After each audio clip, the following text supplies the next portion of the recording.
Afternoon, welcome sa ating vlog. Kukuha lang po ako ng pichay. Ang lakas ng hangin dito sa taas. Yan, may tuna ako doon. Tapos, ito ang aking ilalagay. Pichay. Ito po ay tanim ng aking asawa. Nasa taas ito. Ilalagay lang niya sa ano. Yan. Ilang beses na po ako naka-harvest nito. Lakas ng hangin. Mayroon din dito. Yung iba maliliit pa. Yan. Meron din kaming mga oregano. Yan. Dito po yan sa taas. Yan ang ginawa ng asawa ko. Ano lang. Mineral lang. Lagyan na ng mineral. Ang dami dito. Ano lang gagamitan ng kuwan? Gunting.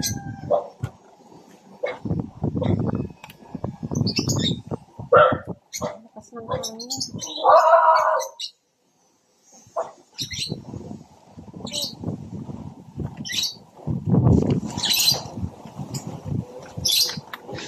Alam mo, may bagyo eh.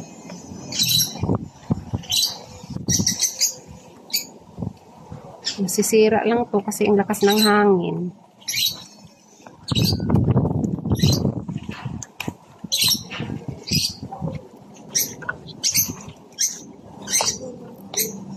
Kailan ko lang to binawasan. Ngayon, dami na naman.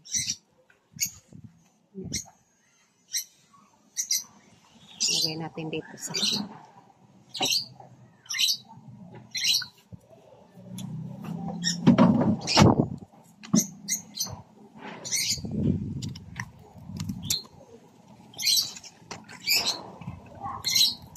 nagamitan ng gunting kasi nasa taas ako, baka malaglag yung gunting. May mga bata sa taas, sa baba naglalaro, baka mamaya malaglag yung gunting.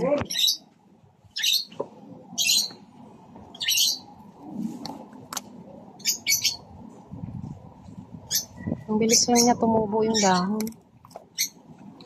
Kailan ko lang ito winargisan.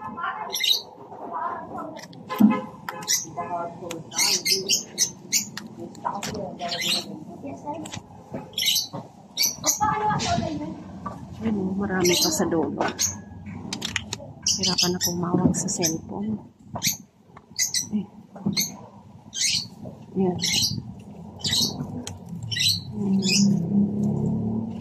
Ang taba.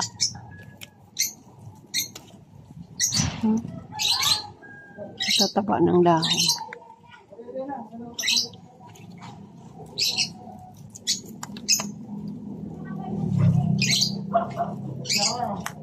Mahirap kasi nasa dulo.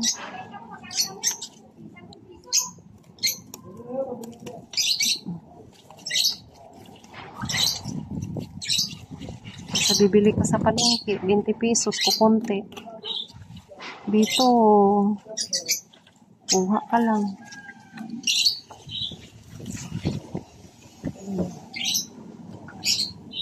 Tataba. Ano, lalaki ng dahon. Kakatuwa. Ayan, dami. Ayan.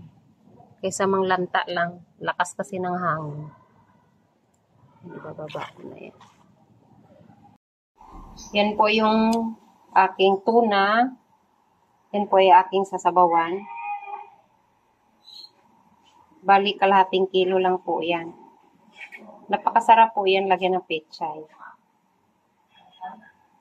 Yan po, magpapakulo lang po ako ng tubig. Nilagyan ko ng kamatis, luya, at saka sibuyas.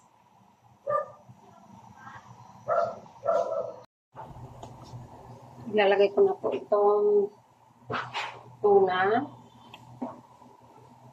Napakasarap po nito. Ako, paborito ko itong ulam na ganito. Diba sa mga Bisaya kasi mga mahilig sa ganitong luto. Ay, ewan ko lang, hindi naman siguro lahat ng Bisaya mahilig sa sinabawan. Kami kasi mahilig eh. Tapan muna natin.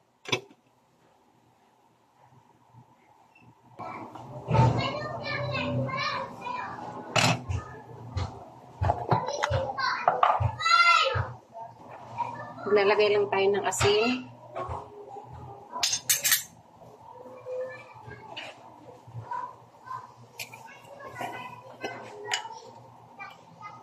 Lalagay ako ng konting bitsin.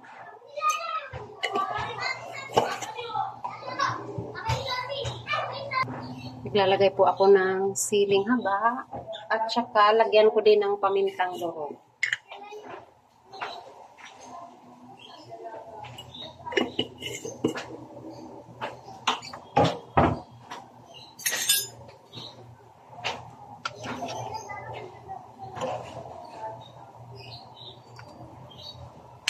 Napakasarap po ng sabaw niya.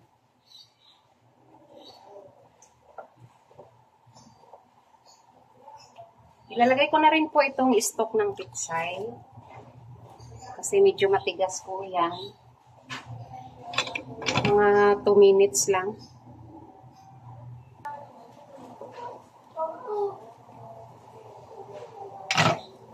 Ilalagay na din natin itong pitsay.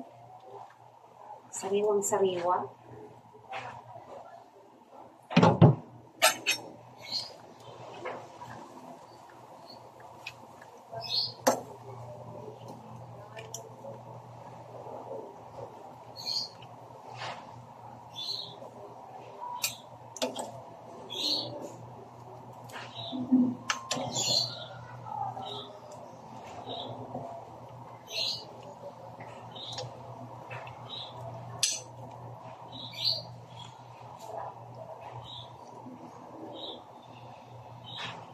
Napakalasa po ng sabaw nito.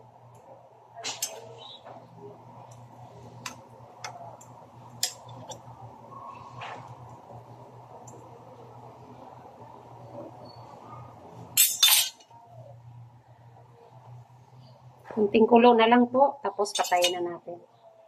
Tikman natin.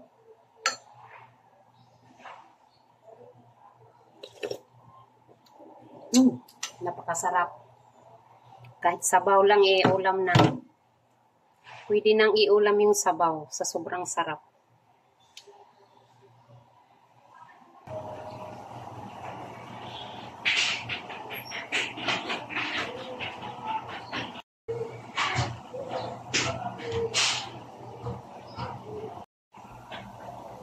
Yan, pwede na po natin patayin. Apoy.